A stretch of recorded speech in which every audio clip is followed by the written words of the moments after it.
Today we're taking a wild ride back to the 1970s, a time when bell-bottoms were in, disco was king, and car manufacturers were experimenting like never before. It was an era of innovation, but not all ideas were winners. Some were downright dangerous, leaving us with valuable lessons about the importance of safety and practicality in automotive design. Join me as we explore 15 car features from the 1970s that thankfully didn't survive the test of time, why they existed, how they performed, and what they taught us. Let's begin with water balloon bumpers. Imagine driving a car with bumpers filled with water. Yes, water. This wasn't a bizarre prank. It was a genuine safety experiment that gained some traction in the mid-20th century, with experimentation peaking in the 1950s and 1960s. By the early 1970s, the concept had largely faded, but not before making an impact.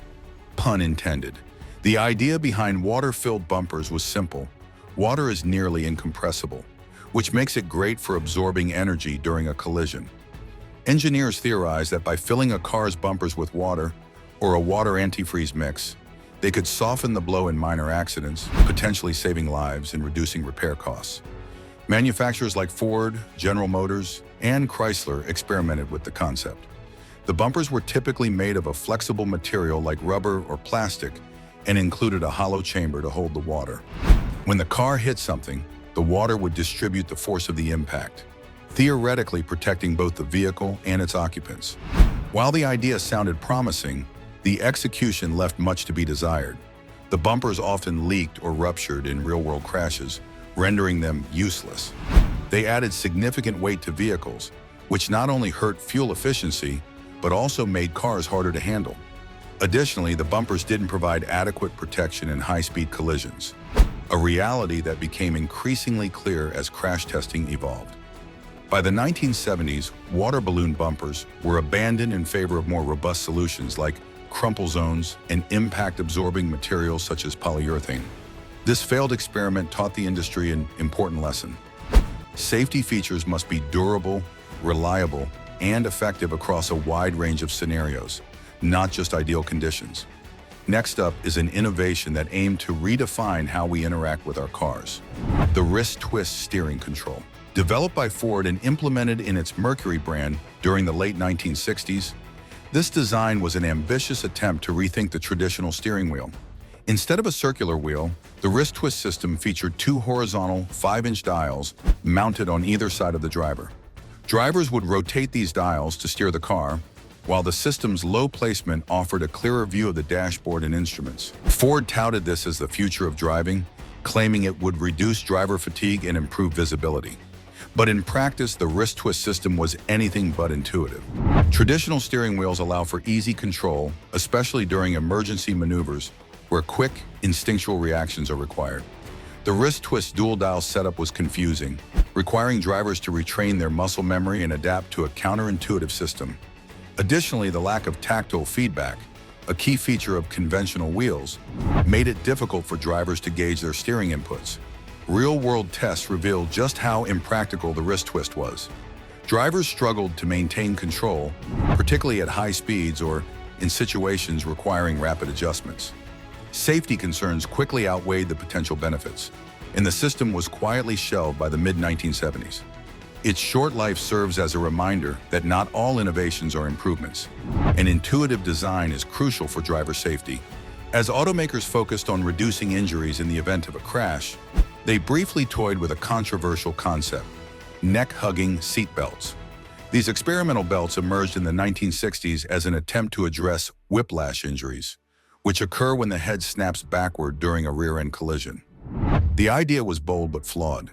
Instead of restraining the chest and torso like traditional seat belts, neck-hugging belts looped snugly around the driver's or passenger's neck.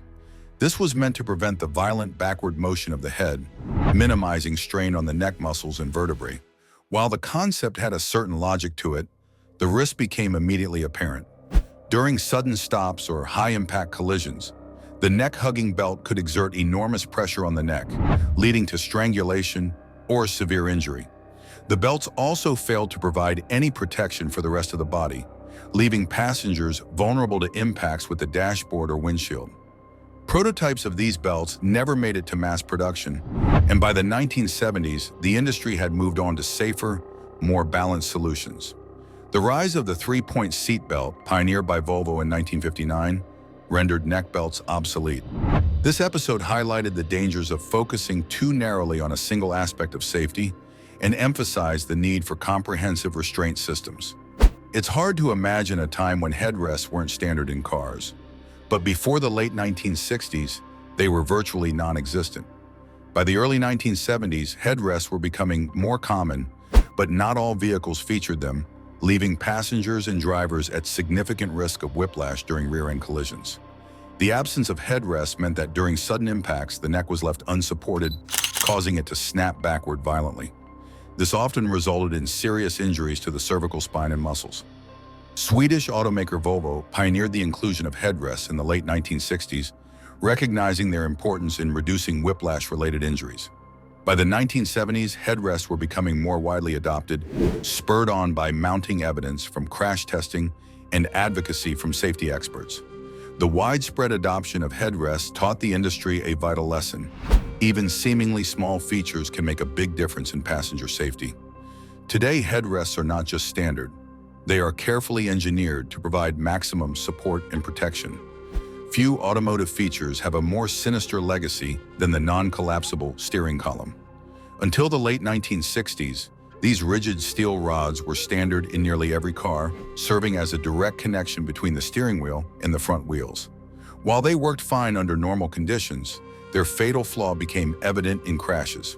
During a collision, the unyielding column could be pushed backward into the driver's chest, causing devastating injuries. These incidents were so common that the steering column became one of the most feared components of a car. The tide began to turn in 1967 when General Motors introduced the first collapsible steering column. This design incorporated segments that compressed upon impact, absorbing energy and reducing the risk of injury. By the 1970s, collapsible columns were standard in most cars, representing a monumental leap forward in automotive safety. The elimination of non-collapsible columns was a turning point, demonstrating how engineering ingenuity could save lives. It also underscored the importance of designing systems that account for crash dynamics, rather than merely prioritizing mechanical efficiency. The swing-away steering wheel was an innovative feature introduced by Ford in the early 1960s, most notably in the Thunderbird. Designed to enhance driver convenience, the wheel could pivot to the side when the car was parked, making it easier for drivers to enter and exit the vehicle. Initially, this feature was celebrated as a luxurious touch that added a futuristic flair to Ford's lineup. It addressed a common frustration for drivers, especially in tight spaces or for those with mobility challenges. However, beneath its glossy marketing, the swing-away steering wheel harbored significant safety concerns. The mechanism that allowed the wheel to pivot occasionally malfunctioned, failing to lock the wheel back into place after use. This could result in the wheel becoming unstable or even detaching while driving, creating a serious safety hazard. Over time, these reliability issues and the increasing emphasis on safety regulations led to the feature's demise. By the late 1970s, the swing-away steering wheel was phased out. Its story serves as a cautionary tale about the risks of prioritizing convenience over reliability, especially in safety-critical systems. Pop-out windshields were an ambitious feature introduced by Tucker in 1948 and sporadically used into the 1970s. These windshields were designed to act as an escape mechanism, detaching during a crash to allow passengers to exit the vehicle more easily. While the concept sounded promising, it was fraught with dangers.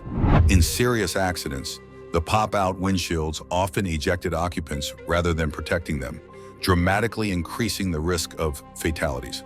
The design also compromised the structural integrity of the vehicle, making it less safe in rollovers. And as safety standards evolved, the industry moved toward laminated glass windshields, which remained intact during crashes while still allowing emergency escape if needed. The failure of pop-out windshields reinforced the importance of keeping passengers contained within the vehicle, a cornerstone of modern automotive safety.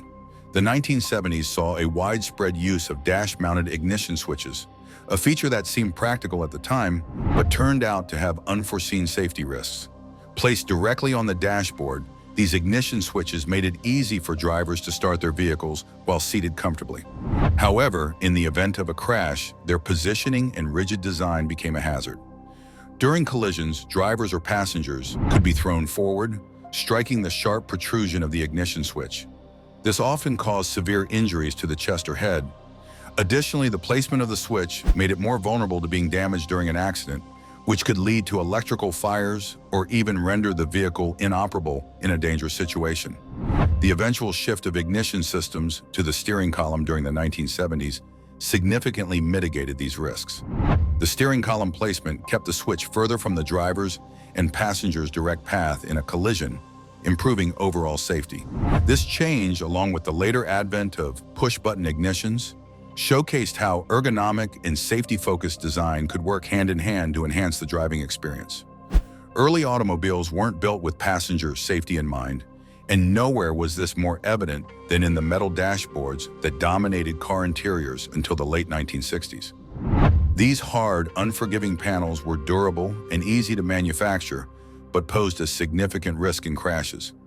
Passengers who collided with the dashboard faced severe head, chest, and knee injuries, as the unyielding surface offered no energy absorption.